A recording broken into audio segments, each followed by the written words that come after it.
Hi guys and welcome back to my channel. आज मैं आप लोगों के साथ शेयर करने वाली हूँ retinol and tretinoin, which one is better.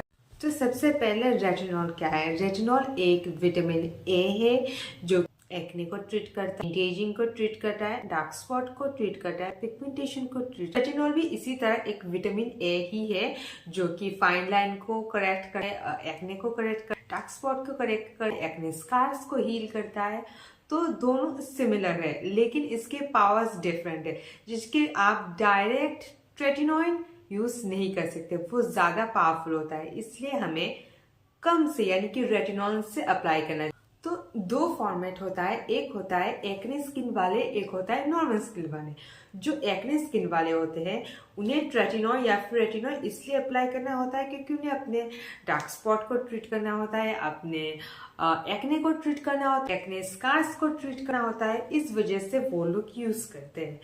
और जो कि नॉर्मल पीपल होते हैं जिनके स्किन में कोई भी इश्यू नहीं है, जैसे कि कोई पिंपल्स नहीं है, डार्क स्पॉट्स नहीं है, एक्ने नहीं है, फिर भी उन्हें यूज करना है। क्योंकि वो एक एंटी एजिंग फॉर्म होता है। जिनकी एज 30 है उन्हें तो अप्लाई करनी ही चाहिए, एंड जिनकी एज 26 27 है, आई थिंक 25 के ऊपर है, सबको एंटी एजिंग अप्लाई करनी चाहिए, एंटी एजिंग क्रीम। तो रेटिनॉल एक या फिर ट्रेटिनॉल एक अच्छी एंटी एजिंग क्रीम है। बहुत लोग पहले से यूज कर रहे हैं, अभी ये ट्रेंड में आने के बाद ज्यादा लोग यूज कर रहे हैं, लेकिन बहुत लोगों को पता नहीं इसे कैसे यूज करते हैं। बहुत लोगों ने इसे इंटरनेट पे देखने के बाद ऐसे ही अप्लाई कर लिया एंड उनकी स्किन खतरनाक हो चुकी है, मतलब स्किन ड्राई हो चुकी है। देखो ट्रेटिनॉल यूज करोगे आप स्किन में पील होगी। बहुत लोगों की स्किन पील हो रही है, बहुत लोगों की स्किन ड्राई हो चुकी है। अब वो लोग क्रीम लगा रहे हैं, फाउंडेशन लगा रहे हैं, लेकिन उनका फाउंडेशन उनके स्किन में अप्लाई ही नहीं हो रहा है, वो मेल्ट नहीं कर पा रहे हैं क्योंकि उन्होंने अपनी स्किन को ओवर सेंसिटिव कर दिया है रेटिनॉल लगा के, ट्रेटिनॉल लगा के गलत तरीके से। हर चीज का एक तरीका होता है, इसका भी एक तरीका। आप किस कैटेगरी में आते हैं, आप एक्ने प्रोन वाले हो या फिर आप नॉर्मल स्किन वाले हो? एक्ने स्पॉट्स के लिए ट्रीटमेंट करना है या फिर आपको ऐसे एंटी एजिंग क्रीम ट्रीटमेंट करना है? अगर आप एक्ने वाले हो तो मैं आपको रिकमेंड करूंगी आप क्रीम के फॉर्म में आपको डॉक्टर के प्रिस्क्रिप्शन के हिसाब से लेना चाहिए। बिना डॉक्टर के प्रिस्क्रिप्शन के आपको नहीं लेना चाहिए। एक बार आपको जरूर डॉक्टर के पास जाना चाहिए, डर्मेटोलॉजिस्ट के पास, उसके बाद आपको वो यूज करना चाहिए जो कि मेडिसिन फॉर्म में आता है क्रीम। वो मैं स्किन पे दे दूंगी। मैं रेटिनॉल की बात कर रही हूँ, पहले सबको रेटिनॉल ही अप्लाई करना होता है, वो इस्तेमाल करें। नॉर्मल स्किन वाले हैं जिन्होंने, क्योंकि उन्हें एंटी एजिंग क्रीम चाहिए इसलिए वो लोग अप्लाई कर रहे हैं, उन्हें मैं कहूंगी रेटिनॉल से ही शुरुआत करें, लेकिन ये क्रीम नहीं बल्कि वो थोड़े कम परसेंटेज से शुरू करें। तो आज हम नॉर्मल स्किन वालों के बारे में बात करेंगे जो कि as a anti ageing cream use करना चाहते हैं या फिर सिरम यूज करना चाहते हैं रेटिनॉल को। तो मैं आपको कहूंगी आप रेटिनॉल को तो आप छोड़ ही दे, वो आप लोगों के लिए नहीं है। वो अगर आप यूज भी करना चाहते हैं तो आप बाद में, जैसे कि मैं तो कहूंगी आप 1 या 2 साल के बाद वो यूज करना शुरू की। तो बिगिनर्स जो है जिनको सिर्फ as a anti ageing cream चाहिए या फिर एंटी एजिंग सीरम चाहिए, तो उनके लिए बेस्ट है मिनिमलिस्ट का retinol 1%, Dermaco and then Minimalist का अगेन 2% रेटिनॉल आता है। ये सब आप यूज कर सकते हैं। मैं ये स्किन पे दे प्लम का भी एक रेटिनॉल है, तो आप ये सब यूज कर सकते हैं as a anti ageing cream या फिर सीरम आप यूज कर सकते हैं। आप ये वाली सीरम यूज कीजिए, ये बहुत ही कम परसेंटेज से शुरू होता है आपको, क्योंकि एंटी एजिंग के लिए चाहिए, ये परफेक्ट है। और इनमें से सबसे बेस्ट जो है, जो कि मुझे पर्सनली सबसे बेस्ट लगता है, ओले का एक आता था ब्लू कलर का, मैं स्किन पे दे दूंगी। वो बहुत ही अच्छा रेटिनॉल क्रीम है, उससे आप इंस्टेंटली, मैं ये नहीं कहूंगी कि एक रात में दिख जाएगा, लेकिन आपको ग्लो दिखेगा, आपको फर्क समझ आएगा। मुझे जितना रेटिनॉल क्रीम या सीरम के बारे में पता है, ये बेस्ट है। अगर आप परचेस कर सकते हैं तो आप ये कीजिए। अगर आप एक बिगिनर हैं, आपको एंटी एजिंग क्रीम या फिर सीरम चाहिए, आपकी एज 25 है, 25 से ज्यादा है, 30 है, 40 है, बिगिनर्स और ट्रेटिनॉल इस्तेमाल करना चाहते हो, ये आपके लिए।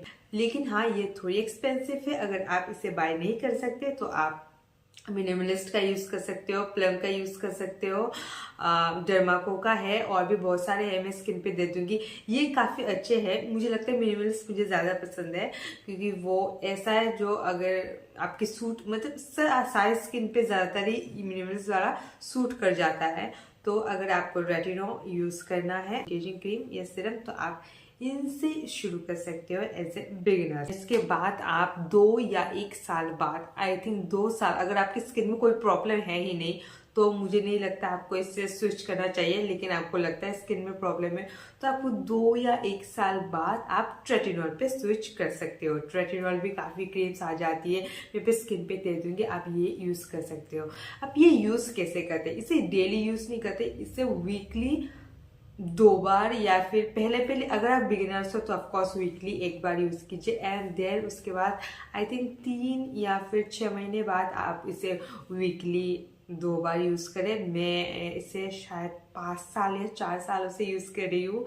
अब मैं ट्रेटिनो यूज करती हूँ, लेकिन मैं अब भी वीक में मैं 2 बार ही यूज करती हूँ, इससे ज्यादा मैं इस्तेमाल नहीं करती, क्योंकि ये ऑफकोर्स आपकी स्किन को ड्राई एंड सेंसिटिव बना रहता है, ओवर सेंसिटिव बना रहता है। और अगर आपको एक्ने है और अगर आप एक्ने की वजह से लगाना चाहते हो, ऑफकोर्स ये एक्ने दूर करते, मैं ये नहीं कहती कि पूरे एक्ने को ये गायब कर देगा, नो, कंट्रोल में रखेगा। तो आप रेटिनो इस्तेमाल करें, क्रीम फॉर्मूला 0.04%, उससे इस्तेमाल करें, रेटिनॉल पे ना जाए, डायरेक्ट रेटिनो इस्तेमाल करें, उसके बाद रेटिनॉल पे, क्योंकि मुझे इसे इस्तेमाल करते हुए बहुत टाइम हो चुका है। मैं रेटिनो इस्तेमाल कर 0.025% है, आप डायरेक्ट इस पे ना जाए, आप 0.04%, अगर आपको एक्ने है, तो आप 0.04% से शुरू कीजिए। और ये स्किन की हालत बहुत ख़राब कर देती है, मुझे पता है। जब मैंने इस्तेमाल की थी, मैंने बहुत डर के इस्तेमाल की थी, मेरी हालत पूरी ख़राब हो चुकी थी। इसे इस्तेमाल करने के बाद आपकी स्किन, अगर आप वो एक्ने वाले हो, अगर क्रीम वाला यूज़ कर रहे हो तो भी, और अगर नॉर्मली भी यूज़ कर रहे हो तो काफ़ी पिंपल्स आएंगे। ऐसा नहीं कि कुछ भी नहीं होगा, थोड़ा बहुत हो सकता है, तो आप ट्राई करें। एंड अगर आपको ज़्यादा इचिंग हो, ज़्यादा पीलिंग हो, तो आप स्किप कर सकते हैं। तो इससे क्या होता है, ये क्या करता है, स्किन के अंदर के लेयर में जितने गन है वो सारा निकाल देता है, निकालने के बाद वो साफ़ करता है। तो निकाल के साफ़ करेगा, पहले सब कुछ निकालेगा, ये नहीं कि 1-2 पिंपल निकालेगा, पूरी स्किन में जितने भी पिंपल है एक साथ निकालेगा, स्किन की हालत बहुत ख़राब हो जाएगी। तो अगर एक्ने है आपको तो इस तरीके से ये ठीक करेगा। पहले आप लगाएंगे रेटिनो 0.04%, तो ये पहले आपकी स्किन से सारे पिंपल्स को निकालेगा, आपकी स्किन की हालत बहुत ख़राब हो जाएगी, एंड निकालने के बाद ये आपकी स्किन को एकदम मतलब हील कर देगा, ठीक कर देगा। एंड उसके बाद आपको कंटिन्यूसली इसे लगाते जाना है। अगर आपको एक्ने है तो, और आपने अगर इसे बंद कर दिया तो अगेन एक्ने आना शुरू कर देगा। तो आपको ये कंटिन्यूसली आपको बहुत ही देख के इसे इस्तेमाल करना पड़ेगा। और अगर आपको एक्ने नहीं भी है तो भी अगर आप लगा रहे हैं, हो सकता है आपके अंदर आप नॉर्मल सा बिगनर्स वाला सिरम यूज़ कर रहे हैं, इससे भी आपको एक्ने हो सकता है।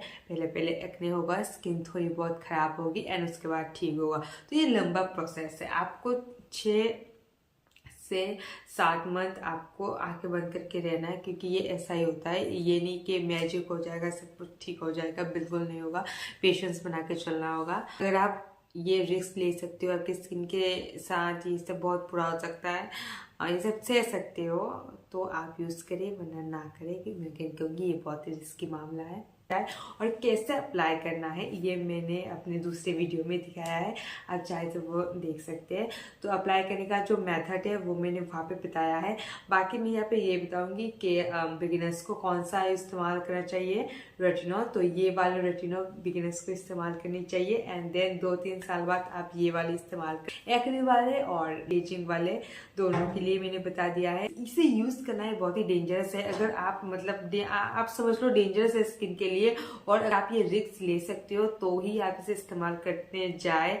जैसे कि आपको स्किन केयर अच्छे से करना पड़ेगा, आप ज़्यादा धूप में नहीं जा सकते, आपको सनस्क्रीन अच्छे से, ऐसा नहीं कि चिपचिपा लग रहा है तो हमने सनस्क्रीन स्किप कर दिया, नो, आपकी स्किन को ये जला देगी, पूरी तरह से बर्न हो जाएगी स्किन अगर आपने रेटिनॉल के साथ या फिर ट्रेटिनॉल के साथ अगर सनस्क्रीन अप्लाई नहीं की तो आपको रेगुलरली सनस्क्रीन अप्लाई करनी होगी और अपनी स्किन का बहुत ख्याल रखना होगा अगर आपने ये ट्राई करने का सोचा। तो यही था आज का वीडियो। आई होप आपको ये हेल्पफुल लगा हो। कोई कंफ्यूजन हो तो आप कमेंट कर सकते हैं। मिलते हैं नेक्स्ट वीडियो में। बाय।